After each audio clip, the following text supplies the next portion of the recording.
En plena boda de mi hijo, su prometida me estampó la cara contra el pastel de bodas, gruñendo: ¿Quieres probar un poco? Pues prueba, mendiga. Me quedé inmóvil, sin siquiera alcanzar a limpiarme el rostro, cuando un invitado se levantó de golpe y gritó: ¿Acaso no saben quién es esta mujer? Ella es... Justo después de esas palabras, la novia se puso pálida. Me alegra que estés aquí. Quédate hasta el final y dime desde qué ciudad ves mi historia. Quiero saber hasta dónde ha llegado. Dios mío, hasta en la boda de su propio hijo viene a pedir estas cosas. ¡Qué fastidio! Amalia, la que estaba a punto de convertirse en mi nuera, lo dijo a propósito en voz alta, para que todos los invitados la escucharan, solo porque me acerqué a la mesa del buffet y pedí un pedazo de pastel con menos azúcar, ya que soy diabética. Era un pedido normal, nada fuera de lo común, pero Amalia, con una copa de champán en la mano, soltó una carcajada estruendosa. Todas las miradas se clavaron en mí. Unas risitas sonaron, como agujas pinchando mi piel. Me quedé helada, los pies como clavados al suelo. Quería regresar a mi asiento, desaparecer de ahí, pero Amalia ya venía hacia mí, con los ojos brillando de alcohol y agresividad. Me miró con una sonrisa torcida y dijo: ¿Quiere pastel? Pues pruebe un poco, mendiga. Antes de que pudiera reaccionar, me agarró de la nuca y me empujó fuerte contra el pastel de bodas. La crema y el azúcar volaron por todas partes, pegándose en mi cara, en mi cabello, en el vestido que había preparado con tanto cuidado para ese día. Un gran "oh" retumbó entre la multitud. Algunos sacaron el teléfono para grabar, risitas mezcladas con gritos de sorpresa llenaron el aire. Yo retrocedí tambaleando, con el rostro embarrado, las manos temblorosas intentando limpiar la crema de mis ojos. El salón entero quedó en silencio por unos segundos, y luego los murmullos regresaron como olas golpeando la orilla. Yo me quedé ahí, bajo miradas curiosas y sonrisas burlonas, sintiendo cómo la humillación me inundaba. Miré a Raúl esperando que mi hijo dijera algo, que hiciera algo para defender a su madre. Pero él solo estaba parado, con los labios temblando, los ojos perdidos, como si tampoco supiera qué hacer. Mi corazón se apretó. Era la boda de mi hijo, y sin embargo, yo sentía que el mundo entero me había dado la espalda. En ese instante, con la cara todavía cubierta de crema, recordé los días de antes, cuando Raúl era un niño y solo éramos los dos en la casita de Coyoacán. No teníamos lujos, pero ese lugar guardaba recuerdos sencillos, donde él y yo enfrentamos tantas dificultades después de que mi esposo muriera en un accidente. Cada mañana, apenas amanecía, yo me levantaba temprano a barrer el patio. El sonido de la escoba de palma se mezclaba con el canto del gallo. Regaba las bugambilias rojas del corredor, viéndolas florecer y sintiendo cómo las preocupaciones se disolvían por un momento. Esas pequeñas rutinas eran mi alegría, mi forma de mantener el alma viva. Solía manejar mi Toyota viejo, con el motor sonando como si fuera a apagarse en cualquier momento, hasta el mercado cercano. La señora de las verduras y el señor del pescado ya me conocían bien. Me llamaban Maestra Lorenza, el apodo cariñoso desde los años en que daba clases a los niños del barrio. Aunque ya estaba jubilada, todavía enseñaba a algunos chicos, no por dinero, sino porque me gustaba ver cómo les brillaban los ojos cuando entendían un problema de matemáticas o leían un párrafo sin trabarse. Para los vecinos, yo era solo una maestra retirada, viviendo modestamente con mi pensión, y yo no quería que pensaran otra cosa. Esa vida sencilla, para mí, era suficiente. Una tarde, Raúl vino a visitarme. El muchacho entró a la casa con el rostro iluminado, los ojos brillando igual que cuando era niño cada vez que yo le compraba una paleta. «Mamá, tengo una buena noticia», dijo con la voz llena de entusiasmo. «Me voy a casar con Amalia Montes de Oca». Me quedé pasmada, no por la sorpresa de que mi hijo fuera a casarse, sino por el apellido Montes de Oca. Ya había escuchado rumores de esa familia, ricos, poderosos, viviendo en una mansión lujosa en Lomas de Chapultepec. Sonreí, jalé a Raúl hacia la cocina y le pregunté más sobre la muchacha. «Muy pronto los vas a conocer, mamá», dijo con orgullo. «Son gente muy exitosa. Quieren una boda espectacular. Asentí, con el corazón dividido entre la alegría y la preocupación. Serví una comida sencilla en la mesa: pescado asado con un aroma delicioso, sopa de calabaza bien caliente y unas rebanadas de pan que yo misma había horneado. Raúl se sentó, pero apenas probó unos bocados antes de dejar el plato. «Ya me acostumbré a comer cosas más finas, mamá», dijo, con un tono suave, pero suficiente para que yo notara el cambio. Lo miré. Llevaba una camisa de marca, en la muñeca brillaba un Rolex reluciente y en la mano sostenía el iPhone más nuevo.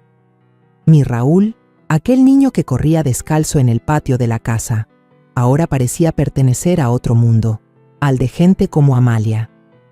Traté de ocultar la tristeza que me atravesó un instante y solo sonreí diciendo: «Con tal de que seas feliz, yo también lo seré». Pero en los ojos de Raúl noté una distancia evidente.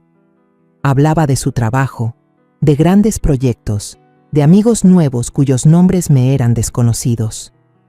Yo escuchaba, intentando comprender, pero el pecho se me hacía pesado. Antes de irse, Raúl me miró con una mezcla de broma y seriedad. «Mamá, acuérdate de arreglarte bien. Quiero que te veas bonita cuando conozcas a la familia de Amalia. Que no te veas tan de pueblo». Sus palabras me golpearon como una bofetada leve. Asentí, lo acompañé a la puerta y lo vi subir a un Mercedes lujoso que, supuse, era regalo de Amalia. Cuando el auto se perdió a lo lejos, un frío me invadió. Un presentimiento malo se levantó dentro de mí y sabía que mis presentimientos rara vez fallaban. Unos días después, Raúl llamó por teléfono. «Mamá, mañana voy a llevar a Amalia a cenar. Ella quiere conocerte», dijo entusiasmado, aunque percibí cierta tensión en su voz. Acepté, colgué y de inmediato empecé a preparar todo. Abrí el armario y escogí la blusa más decente que tenía, una de color azul oscuro que había usado en la graduación de Raúl. La planché con cuidado, como si me estuviera alistando para una ceremonia importante.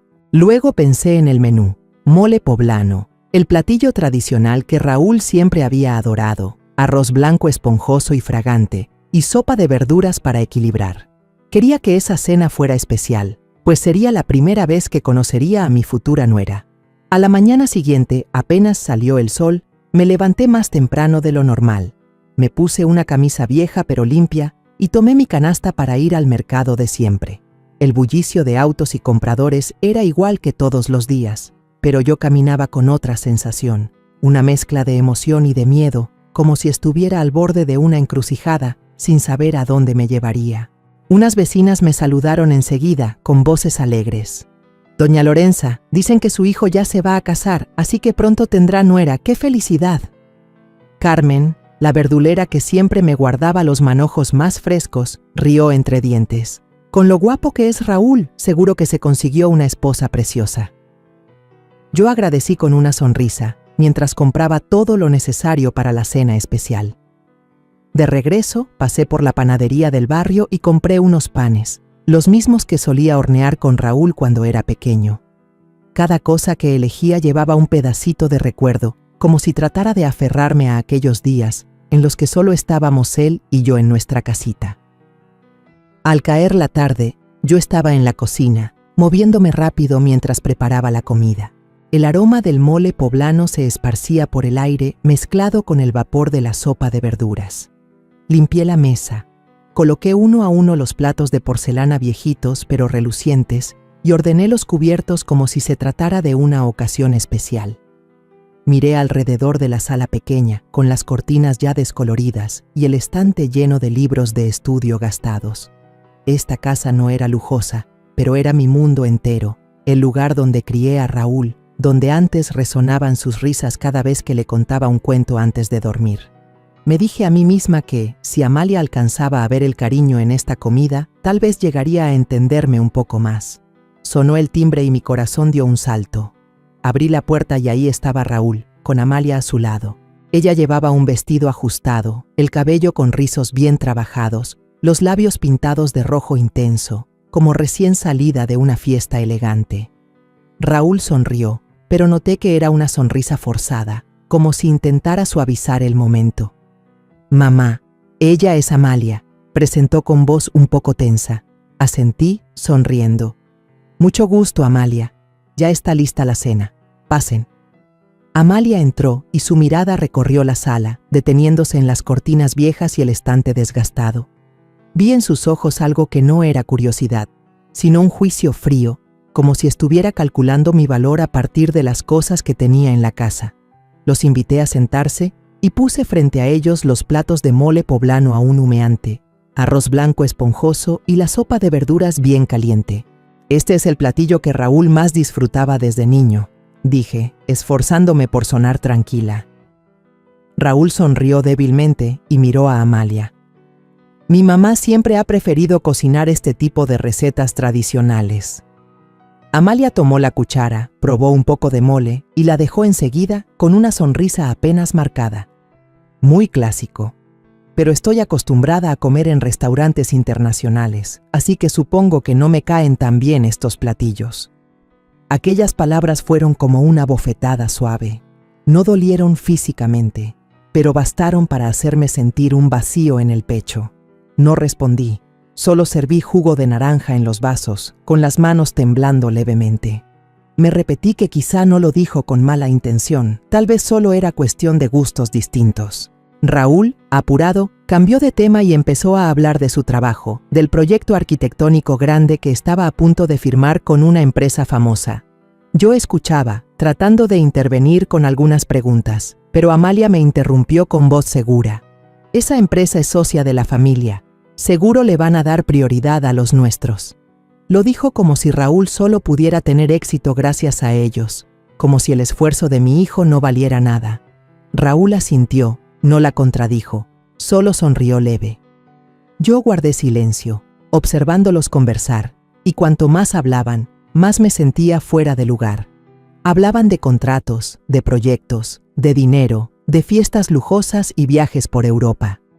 En ningún momento mencionaron el amor, ni esas cosas sencillas que debería compartir una pareja a punto de casarse. Quise preguntarle a Amalia por qué amaba a Raúl, pero su mirada fría me frenó. La cena se alargó en un ambiente tenso. Traté de aligerar el momento contando anécdotas de Raúl cuando era niño, pero Amalia apenas asentía, distraída. Raúl tampoco habló mucho, solo intervenía de vez en cuando para evitar el silencio. Cuando me levanté a servir más agua, Amalia me miró y con voz suave pero cargada de intención dijo: «Doña Lorenza, usted sí que vive de manera sencilla. Ya casi no hay gente que conserve ese estilo de vida». Sonreí y contesté: «Ya me acostumbré, hija. Para mí, la felicidad está en las cosas pequeñas». Pero ella solo sonrió con desgano, como si mis palabras no significaran nada. Antes de irse, Amalia se volvió hacia mí y dijo: «El próximo fin de semana la invitamos a cenar a nuestra casa. Mis padres quieren conocerla».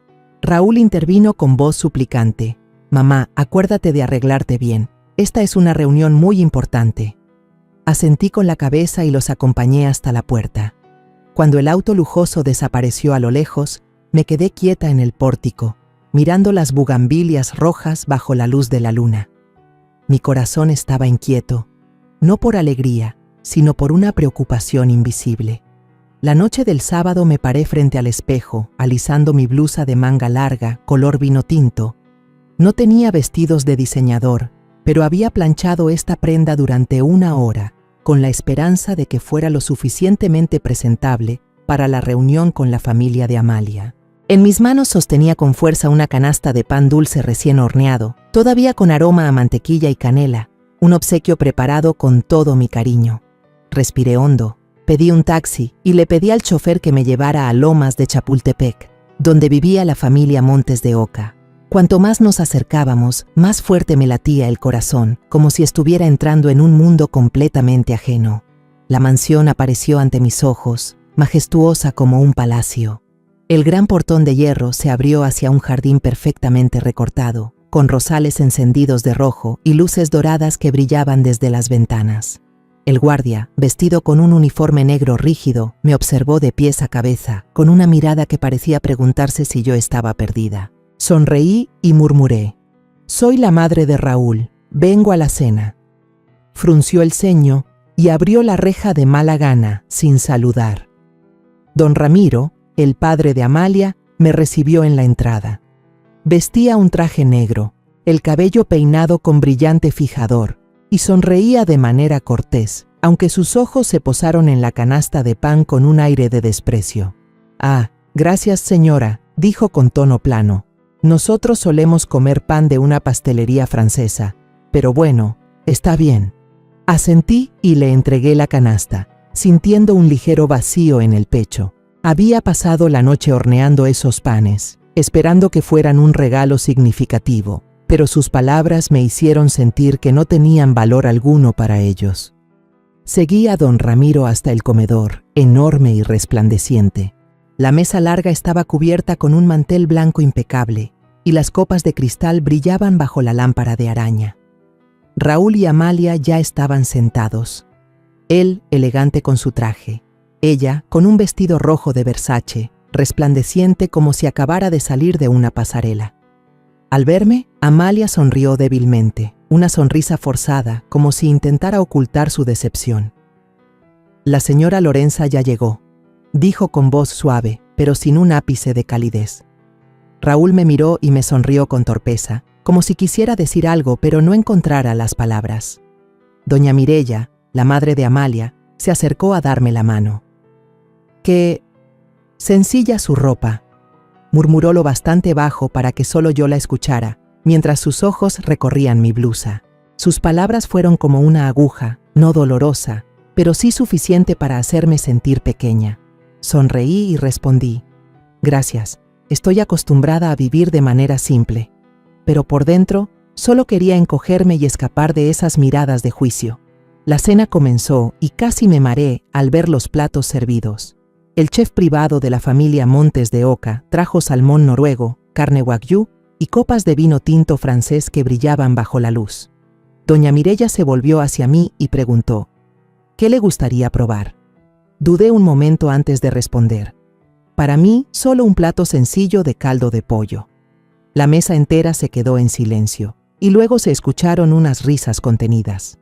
Don Ramiro torció los labios y comentó: «¿Caldo de pollo? ¡Qué curioso! Nosotros casi nunca comemos eso». Bajé la cabeza, intentando ocultar la vergüenza que me invadía. Solo quería un plato familiar, algo que me hiciera sentir cercana en medio de tanto lujo, pero parecía que hasta ese deseo me convertía en motivo de burla. Don Ramiro empezó a hablar de los proyectos inmobiliarios valuados en millones de dólares de la familia. Contaba sobre los resorts lujosos, los rascacielos en el centro de Ciudad de México, con un tono lleno de orgullo. Raúl, entusiasmado, se metió en la conversación, contando sobre el proyecto arquitectónico en el que estaba trabajando, sobre el futuro brillante al asociarse con la familia de Amalia. Yo me quedé callada, escuchando, tratando de encontrar una oportunidad para unirme a la charla. «La boda de ustedes dos seguramente será muy especial», dije con voz suave. «Quiero ayudar en algo, si es posible». Pero Amalia me interrumpió con voz fría. «Eso lo resolverá mi familia, usted no tiene por qué preocuparse». Cuando intenté servirme un poco más de verduras, Amalia volvió a hablar, con un tono lleno de intención. «Usted sí que disfruta lo sencillo. Raúl, desde que está conmigo, ya se acostumbró a lo refinado». Toda la mesa soltó carcajadas, risas burlonas que se clavaban como cuchillos en mi corazón. Miré a Raúl esperando que dijera algo, que defendiera a su madre, pero él solo bajó la mirada, apretando la copa de vino. Apreté los labios, tratando de tragar la humillación que me quemaba la garganta. La cena se prolongó en una incomodidad tensa. Traté de sonreír, de decir algunas palabras por compromiso, pero parecía que cada cosa que decía hacía más pesado el ambiente. Al final, doña Mireya me miró, y con un tono que pretendía ser amable, dijo: «Debería preparar un buen atuendo para la boda. Aquí todo tiene que ser muy elegante».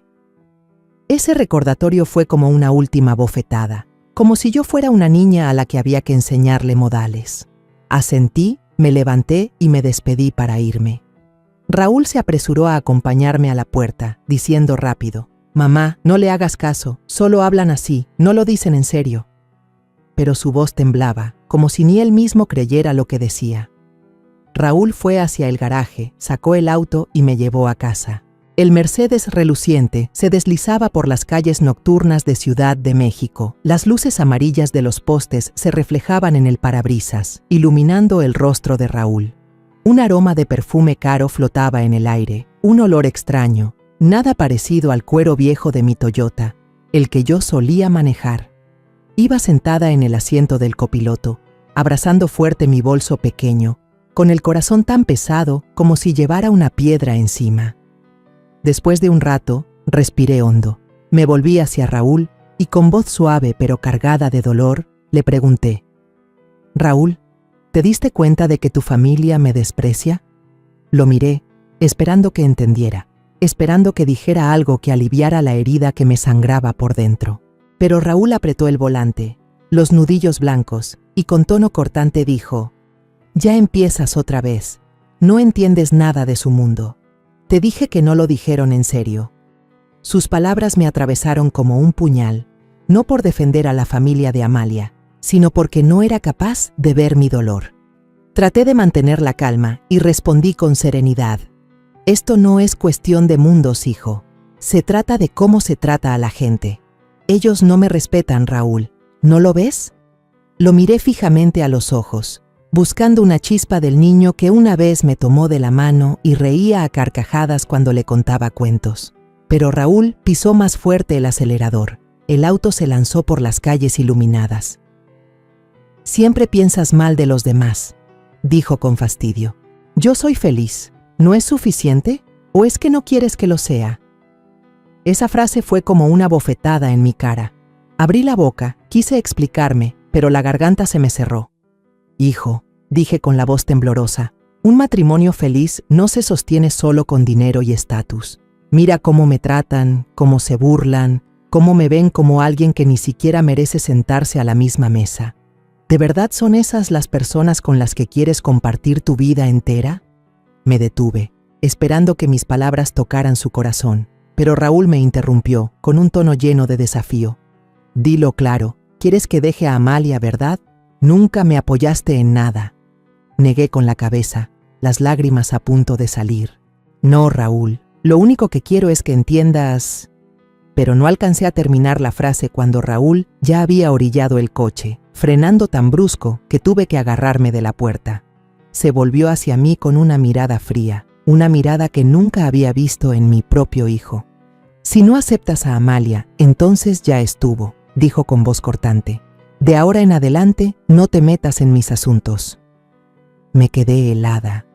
La luz amarillenta de los faroles se reflejaba en el rostro de Raúl, enrojecido de ira, pero en sus ojos solo veía distancia. Raúl abrió la puerta del coche, salió y rodeó hasta donde yo estaba sentada. Abrió de golpe mi puerta. «Bájate», dijo, con un tono sin emoción. «Ahora necesito estar solo». Miré a mi hijo, el corazón hecho pedazos. Quise decir algo, abrazarlo, traerlo de vuelta a aquellos días en que solo éramos los dos en la casita de Coyoacán. Pero solo bajé en silencio, abrazando fuerte mi bolso, con las piernas temblorosas sobre la acera helada. El Mercedes arrancó. El motor rugió y desapareció en la oscuridad, dejándome allí, sola, en medio de la calle vacía. Me quedé parada, mirando las luces traseras alejarse, con el alma desgarrada. No lloré, no porque fuera fuerte, sino porque el dolor era tan grande que ni las lágrimas podían salir. El viento nocturno, gélido, me hizo estremecer. Tomé un taxi a esas horas. El chofer, un hombre canoso, me miró por el retrovisor. «¿Tan lejos y regresa a esta hora, señora?», preguntó con voz amable. «¿Y sus familiares, por qué no vinieron por usted?». Yo solo asentí, forzando una sonrisa. Ellos están muy ocupados. Pero por dentro, lo único que quería era gritarle que mi único familiar, el hijo que más amaba, acababa de dejarme en la orilla de la calle. Los días siguientes fueron como un vacío que me devoraba. Llamé a mi hijo incontables veces, cada vez el tono sonaba largo y vacío, como una melodía triste que se repetía una y otra vez. Me sentaba en la vieja mesa de madera de la sala, con el teléfono en la mano, mirando la pantalla encenderse y apagarse. Sin respuesta. Dejé mensajes de voz, intentando sonar serena. Hijo, ¿estás muy ocupado? Cuando tengas un momento, llámame, por favor. Pero el buzón de voz permanecía mudo, como si también me diera la espalda. Mandé mensajes, cada palabra como un ruego. Hoy hice la sopa que tanto te gusta. Si tienes un rato, ven a comer. El teléfono seguía allí, inmóvil, frío. Cada vez que la pantalla se iluminaba con una notificación irrelevante, el corazón se me apretaba. Esperanza y enseguida decepción. Seguí con mi rutina de siempre, caminando hasta el mercado de costumbre. Las vecinas, la señora de las verduras, el pescadero, me miraban con sonrisas amables, pero llenas de curiosidad. ¿Y su hijo, doña Lorenza? Hace mucho que no lo vemos venir con usted como antes, preguntó Carmen, la verdulera, mientras me envolvía un manojo de acelgas. Sonreí débilmente y respondí: «Ah, está muy ocupado». Pero cada vez que pronunciaba esa frase sentía que me mentía a mí misma. Raúl no estaba ocupado, Raúl me estaba evitando. Escogía verduras, pescado, pero mi mente estaba en blanco, solo pensaba en mi hijo, en aquella mirada helada de aquella noche. Me preguntaba si acaso yo había hecho algo mal para que mi propio hijo se alejara de mí de esa manera. Por la noche me senté sola en la mesa del comedor. La luz amarilla de la casa pequeña iluminaba las paredes manchadas. Aún ponía plato y cubiertos en el lugar vacío de enfrente, donde Raúl solía sentarse, como una costumbre imposible de dejar. Miré el tazón vacío, imaginando la risa de Raúl cuando era niño, cuando devoraba el mole poblano y pedía otro plato más. Pero ahora solo quedaba el tic-tac del reloj y el murmullo del viento afuera en el patio. Comí unas cuantas cucharadas y luego guardé los platos en silencio, con el corazón pesado. Algunas noches me quedaba ahí durante horas, mirando el pequeño patio donde las bugambilias seguían rojas bajo la luz de la luna. Me repetía a mí misma que con solo una llamada de Raúl, con que dijera una palabra, yo lo perdonaría todo. Una tarde, por casualidad, revisé las redes sociales en mi viejo celular. Apareció una foto. Raúl y Amalia, sentados en un restaurante italiano elegante, la luz tenue iluminando sus rostros radiantes.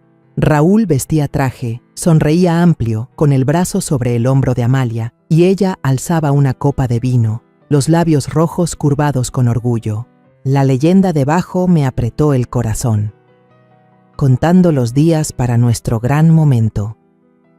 Miré la foto, buscando en los ojos de Raúl algún rastro del hijo que alguna vez fue mío, pero lo único que vi fue a un hombre viviendo en un mundo ajeno.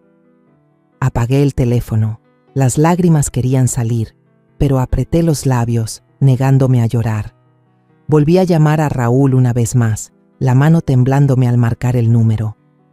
El timbre sonó largo y luego contestó el buzón de voz, tan frío como siempre. Respiré hondo y hablé al teléfono. «Mamá te extraña, Raúl». Solo una frase corta, pero contenía todo lo que sentía.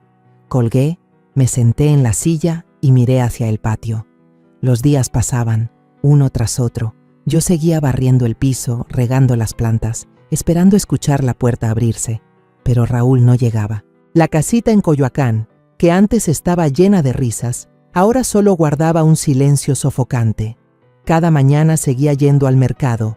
Todavía saludaba con una sonrisa a los vecinos, pero esa sonrisa era cada vez más forzada. «Doña Lorenza, ya casi es la boda de Raúl. ¿Ya está preparando algo?», me preguntó don Ical, el vendedor de pescado, con voz alegre. Yo asentí y dije: «Sí, ya estoy preparando». Pero en mi interior no sabía qué estaba preparando en realidad. No tenía vestidos elegantes, ni dinero para comprar regalos caros. Lo único que tenía era el amor por Raúl, pero parecía que ni siquiera eso ya era suficiente. El día número 30 desde que no podía comunicarme con mi hijo, mientras cenaba sola, sonó la puerta. Me sobresalté, el corazón me golpeaba fuerte, corría a abrir. Raúl estaba ahí, con un traje impecable, el rostro serio. No me abrazó, no sonrió, solo dijo rápido: «Mamá, vine a hablar sobre la boda». Yo asentí. Lo invité a pasar, intentando ocultar la alegría mezclada con dolor de verlo después de un mes de silencio. En la mesa, los platos seguían ahí, como si nunca los hubiera guardado, como si siempre lo hubiera estado esperando. Raúl entró en la casa, se sentó en la silla de madera de la sala, la mirada esquiva, sin mirarme de frente. Me levanté, serví un vaso de agua del viejo cántaro de barro, lo puse frente a él y luego me senté en silencio. El aire en la sala era pesado, solo se oía el tic-tac del reloj y el viento que se colaba desde el patio. Esperaba, con la esperanza de que Raúl dijera algo para cerrar la distancia entre madre e hijo, pero él solo suspiró y habló con voz plana. «Mamá, vine a darte la invitación de la boda, pero hay una condición». Sostuve la invitación en mis manos, los dedos temblando al rozar el papel grueso, con las letras en relieve que unían el nombre de Raúl con el de Amalia.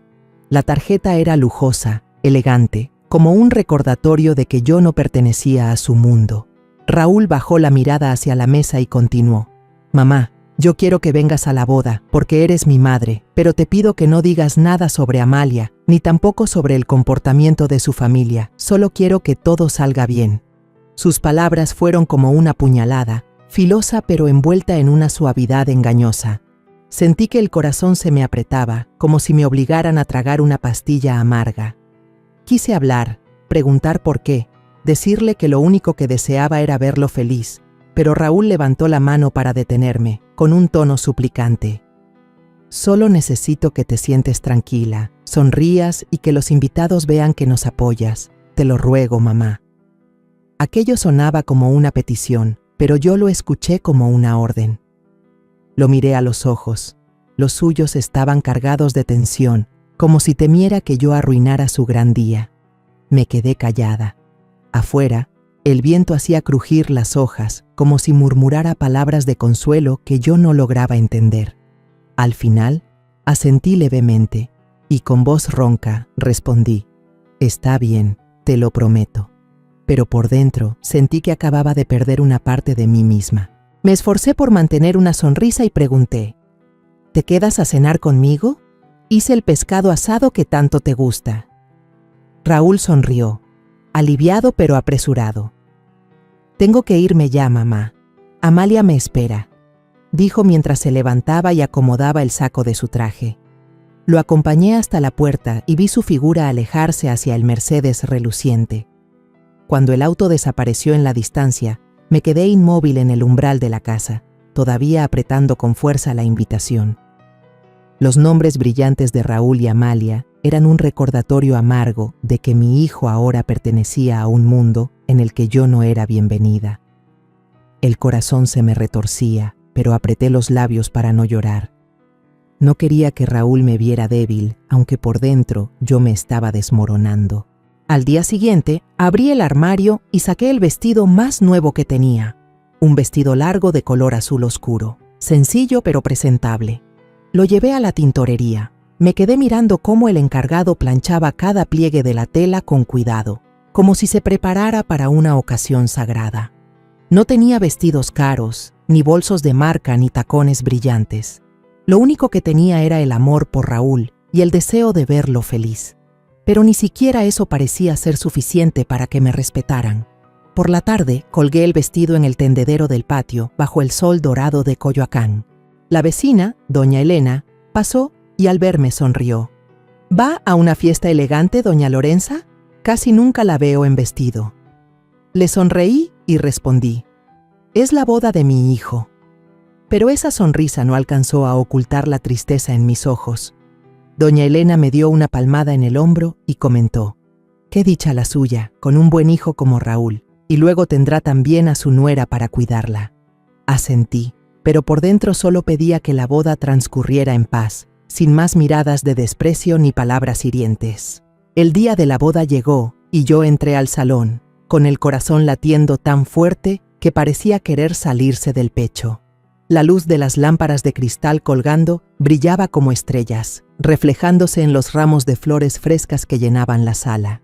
Los invitados, vestidos con ropa de marca, Gucci, Louis Vuitton, Chanel, caminaban de un lado a otro, conversando y riendo animadamente. Miré alrededor, buscando un rostro conocido, pero todo me resultaba ajeno, como si hubiera caído en un mundo que no me pertenecía. Era la boda de Raúl, el único hijo al que había dedicado toda mi vida para amar y criar. Y sin embargo, ahí estaba yo, con un vestido sencillo planchado con esmero, sintiéndome como una extraña. La familia de Amalia me había colocado en una mesa al fondo del salón. Los que se sentaron conmigo eran amigos de su familia, rostros desconocidos que hablaban el idioma del dinero y del estatus. Bajé la mirada hacia el plato frente a mí. Una mujer a mi lado, con unos aretes de diamantes brillantes, me echó una ojeada y murmuró a la persona de al lado: ¿La madre del novio se ve así? ¿Qué manera tan anticuada de vestir? Sus palabras fueron como un cuchillo directo al corazón, pero yo solo apreté los labios y traté de tragar un pedazo de carne wagyu que no me sabía a nada. Me repetí a mí misma que, mientras mi hijo fuera feliz, yo podía soportar cualquier cosa. Cuando llegó la hora de la foto familiar, me levanté y me acerqué en silencio a Raúl y Amalia. Solo quería pararme junto a mi hijo, ser parte de ese momento tan importante. Pero doña Mireya me detuvo. Sonrió, una sonrisa fría y cortés, y dijo: «Esta es una foto íntima de la familia. Usted puede pararse del otro lado». Su voz era suave, pero su mirada me empujaba lejos. Retrocedí, quedándome sola en una esquina, viendo cómo ellos posaban juntos. Raúl en el centro, sonriendo, sin voltear a verme ni una sola vez. Y al final, mi deseo de una boda tranquila se rompió en 1000 pedazos cuando Amalia, sin compasión, me empujó la cara contra el pastel de bodas. Quedé ahí, en medio del salón lleno de lujos, con la cara cubierta de crema y azúcar de aquel pastel de 5 pisos. Las risas de los invitados estallaron a mi alrededor, tan filosas como cuchillas. Algunos levantaron sus teléfonos para grabar. Los flashes brillaban sin parar, como si yo fuera un espectáculo en la fiesta de mi propio hijo. Me incorporé tambaleando, con las manos temblorosas limpiando la crema de mis ojos, tratando de mantener la calma. Cada grano de azúcar que caía sentía que arrastraba también mi dignidad, y el peso en mi pecho era insoportable, como si todos los presentes me miraran con desprecio. Raúl dio un paso hacia mí. Sus labios se movieron como si quisiera decir algo, pero se quedó quieto, como clavado en el piso de mármol helado. Lo miré, esperando una palabra, un gesto que me defendiera, pero en sus ojos solo había confusión, como si también estuviera atrapado en el torbellino de esta humillación. Don Ramiro se inclinó con una media sonrisa, su voz cargada de burla. «Solo fue una broma, doña Lorenza. No lo tome tan en serio». Sus palabras echaron más leña al fuego. Apreté el pañuelo en mis manos, las uñas hundiéndose en mis palmas. Quise preguntarle si acaso una madre que era humillada en la boda de su propio hijo debía ver eso como un simple chiste, pero no alcancé a hablar, porque una voz sonó desde otra mesa, clara y firme. «¿Broma? ¿Acaso no saben quién es esta mujer?». Me di la vuelta. El corazón me latía fuerte. Era Marcos Herrera, un viejo amigo de Raúl que ahora era un abogado reconocido en la Ciudad de México. Se puso de pie, con su traje negro impecable, la mirada aguda fija en la familia Montes de Oca. «Doña Lorenza Villaseñor», dijo Marcos, con voz grave pero llena de autoridad. Invirtió en una pequeña empresa de internet hace 20 años. Aquellos 100,000 pesos hoy se han convertido en una fortuna multimillonaria. Ella no es solo una maestra, sino una de las millonarias más discretas de México. Todo el salón quedó en silencio. La música de fondo pareció detenerse. Solo se escuchaban los murmullos sorprendidos que se propagaban entre la gente. Yo estaba ahí, todavía con restos de crema en el cabello, pero las palabras de Marcos fueron como un viento fuerte que me quitó de encima parte de la humillación que sentía. La familia Montes de Oca parecía no estar dispuesta a aceptar la verdad. Don Ramiro cruzó los brazos y soltó una risa burlona. «Este señor debe estar equivocado. Una vieja que parece tan corriente, ¿cómo podría...?» Doña Mireya intervino con voz sarcástica.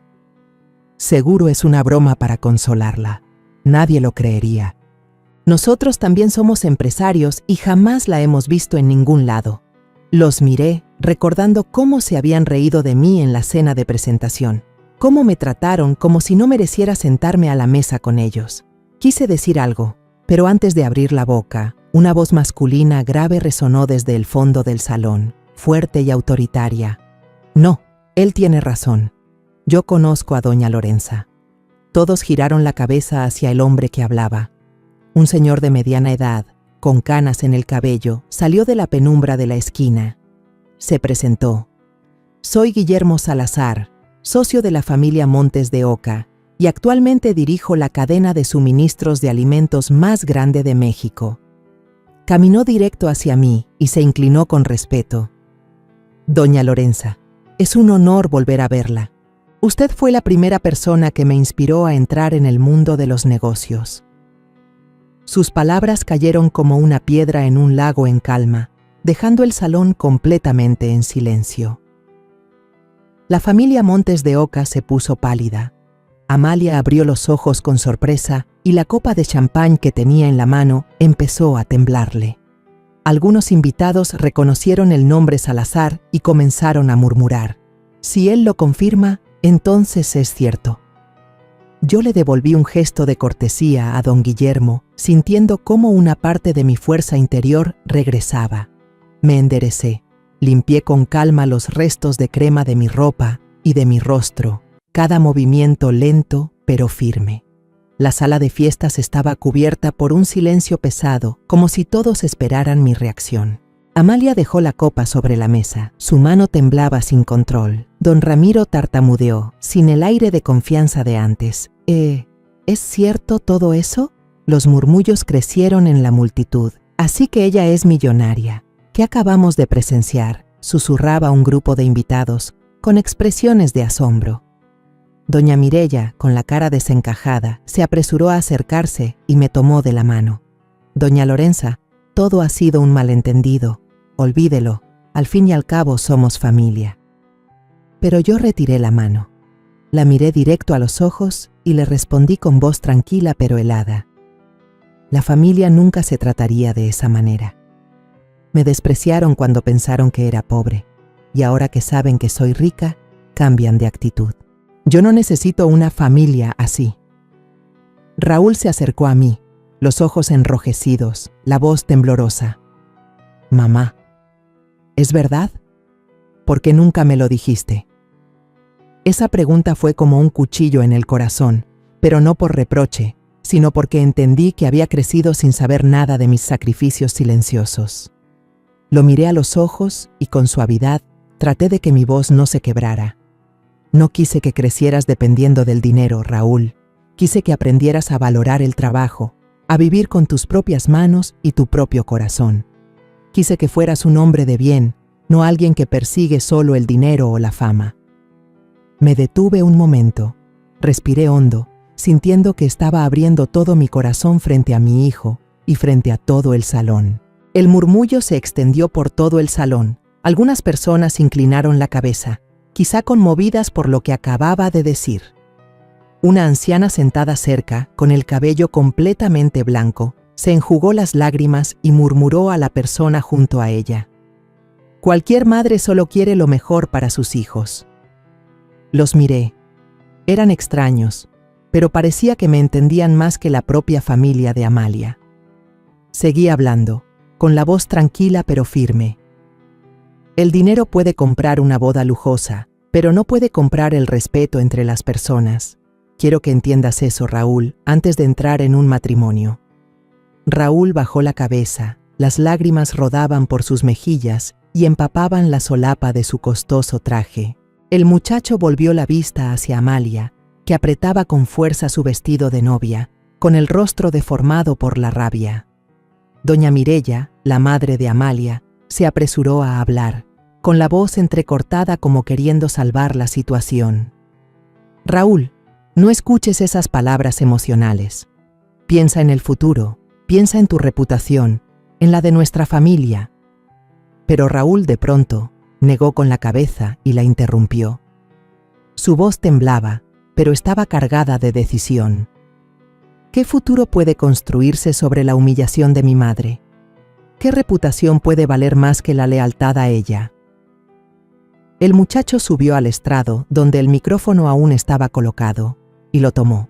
La voz de Raúl resonó fuerte y clara en todo el salón. Una verdadera familia nunca desprecia ni humilla a sus miembros frente a los demás, pero Amalia y su familia lo hicieron con mi madre. No puedo casarme con alguien así. Todo quedó en silencio, roto solo por la respiración agitada de Amalia.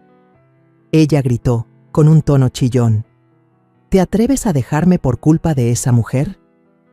Raúl la miró directamente, sin rastro de duda en los ojos. No es solo porque ella sea mi madre, es porque acabas de mostrarle al mundo que no mereces ser mi esposa. Algunos invitados asintieron, y los murmullos de aprobación comenzaron a extenderse por la sala. Muchas miradas se volvieron hacia la familia Montes de Oca, ya no con admiración, sino con reproche. Amalia, como si no pudiera soportarlo más, exclamó de pronto: «Yo no me equivoqué, solo quería que ella entendiera cuál era su verdadero lugar. ¿Por qué una mujer que es rica tiene que fingir ser pobre? Es una impostora». Esas palabras cayeron como una piedra en la multitud, que empezó a murmurar con más fuerza. Una mujer cercana murmuró en voz alta: ¿Le acaba de decir eso a su futura suegra? Increíble. Otro hombre negó con la cabeza: Si yo fuera Raúl, tampoco me casaría con alguien así. Yo permanecí quieta, con el corazón apretado, pero no por las ofensas de Amalia. Ya estaba acostumbrada a sus palabras crueles, a las miradas de desprecio de su familia. Lo que me conmovía era Raúl, que por primera vez se levantaba en público para defenderme. Lo vi allí, de pie en el estrado, con los hombros temblando un poco pero con la mirada firme. Ese era mi Raúl, el niño que corría conmigo de la mano por el patio, el que reía a carcajadas cuando le contaba cuentos. No necesitaba que supiera de mi fortuna, no necesitaba que se sintiera orgulloso de que su madre fuera rica. Solo quería que entendiera que, pasara lo que pasara en el mundo, yo siempre lo amaría sin condiciones. Me di la vuelta y salí del salón, dejando atrás los murmullos de la multitud. Las lámparas de cristal resplandecientes, los lujosos ramos de flores y las miradas curiosas se volvieron solo un cuadro borroso. Bajo la luz amarilla de la entrada, el aire frío de la Ciudad de México me golpeó el rostro y me hizo estremecer. Inspiré profundo, sintiendo el alma ligera, como si me hubiera quitado un peso que me oprimía el pecho durante meses. Ya no necesitaba el reconocimiento de la familia Montes de Oca, ni sus disculpas falsas. Solo quería alejarme de ese lugar y regresar a mi pequeña casa, donde realmente pertenecía. A mis espaldas escuché pasos apresurados sobre el piso de mármol. «¡Mamá! ¡Espérame!». La voz de Raúl sonó entrecortada y llena de urgencia. Me detuve, giré la cabeza y vi a mi hijo correr hacia mí, los ojos enrojecidos, el rostro empapado de sudor. Antes de que pudiera decir algo, Raúl se arrodilló sobre el suelo frío. Tomó mis manos con fuerza. «Mamá, perdóname», dijo con voz temblorosa. «Me equivoqué, fui un ciego, dejé que soportaras la humillación sola. No merezco ser tu hijo». Los invitados salieron corriendo del salón. Algunos sollozaban, otros se quedaron quietos, conmovidos al ver la escena. Pero yo no les presté atención. Solo veía a Raúl, sus hombros sacudidos por el remordimiento, las lágrimas corriendo por su cara. Amalia, desde atrás, gritó con voz chillona: «¡Raúl! ¿Qué haces? Regresa ahora mismo». Ella estaba ahí, con su vestido de novia brillante, el rostro desfigurado por la rabia y la vergüenza. Raúl la miró con frialdad y negó con la cabeza. «No, no puedo casarme con alguien que desprecia a mi madre. Antes pensaba que tu familia no tenía malas intenciones, pero esta vez pasaste el límite». Amalia rompió en llanto, su voz retumbó en el aire, pero yo no me inmuté. La familia Montes de Oca estaba ahí, con la cara roja, balbuceando para salvar las apariencias, pero yo no escuchaba nada. Me incliné, acaricié el cabello de Raúl y murmuré: «Vámonos a casa, hijo». Mi voz sonó serena, aunque por dentro me invadía una paz extraña, como si hubiera recuperado lo más valioso que creía perdido. Caminamos hacia el estacionamiento. Abrí la puerta de mi viejo Toyota. Raúl se quedó mirando el auto y sonrió con tristeza. Hasta ahora me doy cuenta cuánto extrañaba el olor de estos asientos de piel gastados. Todos estos años lo había olvidado sin querer. Esas palabras me calentaron el corazón, como si volviera a encontrar una parte de Raúl, la parte que pertenecía a los días sencillos en Coyoacán. No respondí, solo encendí el motor. El ruido del carro viejo tapó el bullicio detrás. El coche se movió, alejándose del hotel lujoso, entrando en las calles iluminadas de la Ciudad de México. En el asiento de al lado, Raúl puso su mano sobre la mía y susurró: «Mamá, solo te necesito a ti». Yo sonreí, mirando al frente, sin decir nada. Por el retrovisor, las luces brillantes del salón de fiestas se iban desvaneciendo, como un mundo al que ya no pertenecíamos. No necesitaba esas luces, ni la aprobación de quienes solo juzgan por apariencias. Solo necesitaba a mi hijo y ahora estaba aquí, conmigo. Cuando el auto se detuvo frente a la casita en Coyoacán, Raúl respiró hondo y apretó mi mano. «Este sí es mi hogar». Sus palabras me hicieron un nudo en la garganta.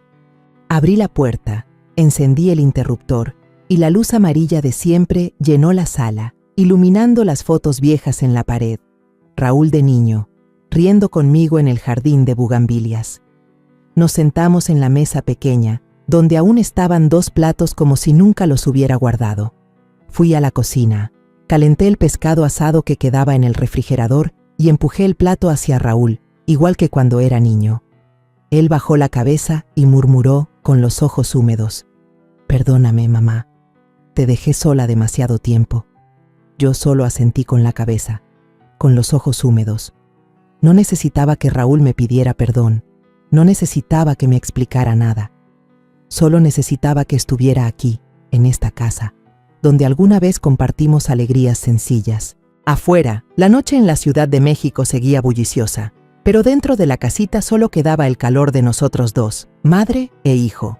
Ya no se hablaba de herencias, ya no había miradas de desprecio, ya no quedaban insultos, solo quedaba el amor de madre e hijo, simple pero suficiente para llenar toda una vida.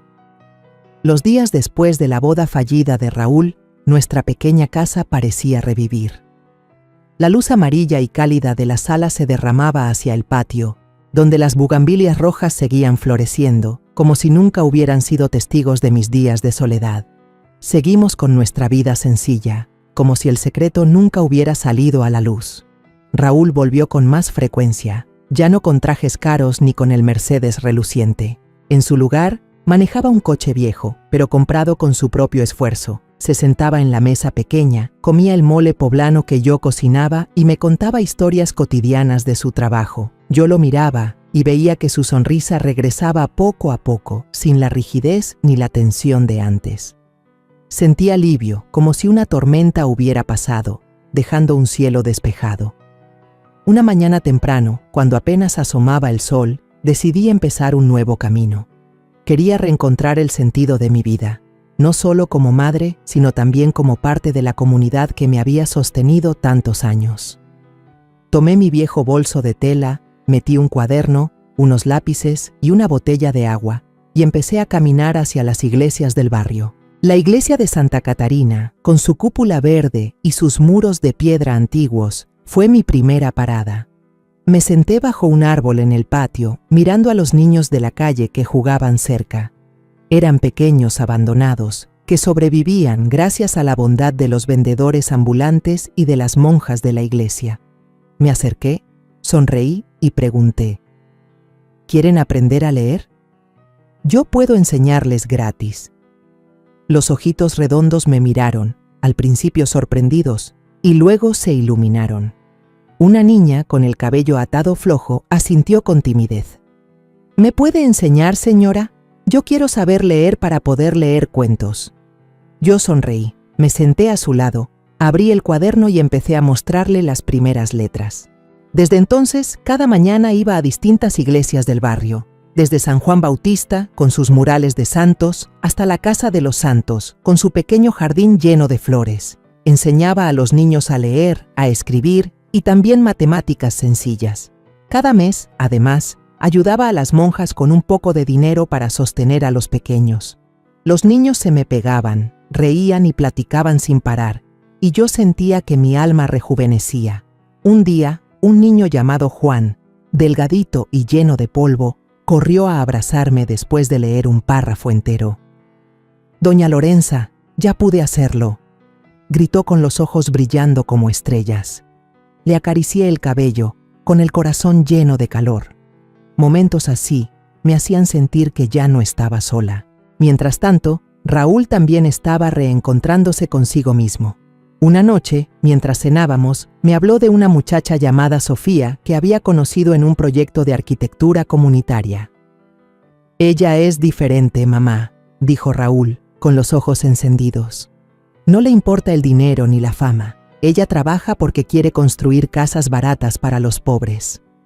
Yo lo escuché, sintiendo la sinceridad en su voz. Según él, Sofía era una arquitecta joven, siempre vestida con camisetas sencillas y amante de los tacos de carrito. «Dice que quiere conocer la mamá», continuó Raúl con un tono un poco nervioso. «Dice que quiere conocer a la mujer que cocina el mole poblano más rico de México». Me reí y empujé el plato de sopa de calabaza hacia mi hijo.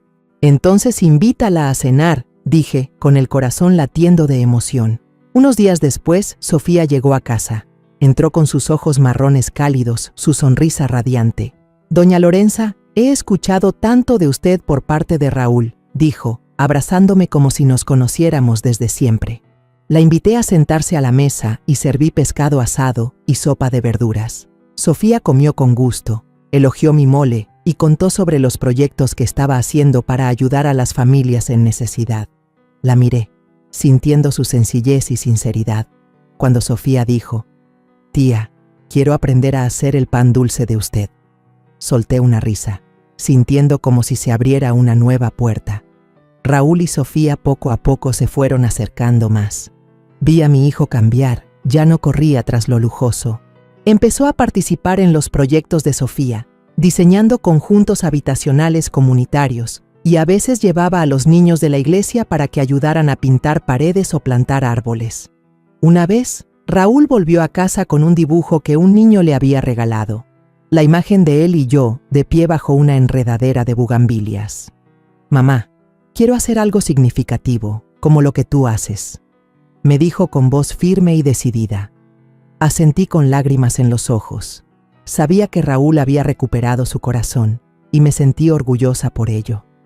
Con el tiempo, continué mi camino, de iglesia en iglesia, enseñando a los niños abandonados. Había días de lluvia en los que me sentaba bajo el techo de la parroquia, contándoles cuentos como solía hacerlo con Raúl. Había días soleados en los que los llevaba al patio y les enseñaba a sembrar flores, para que aprendieran que incluso en la dificultad se pueden crear cosas hermosas. Raúl y Sofía a veces venían de visita, trayendo libros y dulces para los niños. Sofía, con su sonrisa cálida, poco a poco se volvió parte de mi familia. Una noche, tomó mi mano y me dijo con sinceridad: «Doña Lorenza, aprendí de usted que el amor y la bondad son lo más importante. Le prometo que siempre voy a valorar a Raúl y a usted». Un año después, Raúl y Sofía celebraron una boda sencilla en el patio de la iglesia de Santa Catarina. No hubo candelabros de cristal ni vestidos de novia costosos, solo ramos de bugambilias hechos por los niños de mi clase y una mesa sencilla con tacos y mole poblano. Estuve ahí, con mi vestido azul marino de siempre, mirando a Raúl tomar la mano de Sofía, ambos sonriendo radiantes. Los niños de las parroquias corrían alrededor, riendo y gritando, y sentí que mi corazón se desbordaba. Y cuando Raúl me abrazó, susurrando: «Gracias, mamá, por todo», supe que, aunque la vida nos había llevado por muchas tormentas, el amor de madre siempre sería la luz encendida en nuestra pequeña casa en Coyoacán. La historia que contamos es ficticia, pero está basada en algunos hechos reales. Los nombres y lugares han sido cambiados para proteger la identidad de quienes estuvieron involucrados. No contamos esto para juzgar, sino con la esperanza de que alguien escuche y se detenga a pensar: ¿cuántas madres están sufriendo en silencio dentro de su propia casa? Siento verdadera curiosidad. Si fueras tú, en mi lugar, ¿qué harías? ¿Elegirías callar para mantener la paz o te atreverías a enfrentarlo todo para recuperar tu voz? Quiero saber lo que piensas, porque cada historia es una vela que puede iluminar el camino de alguien más. Dios siempre bendice, y yo creo firmemente que el valor nos lleva a días mejores. Mientras tanto, en la pantalla final te dejo 2 de las historias más queridas del canal. Te aseguro que te sorprenderán. Gracias por haberte quedado hasta aquí.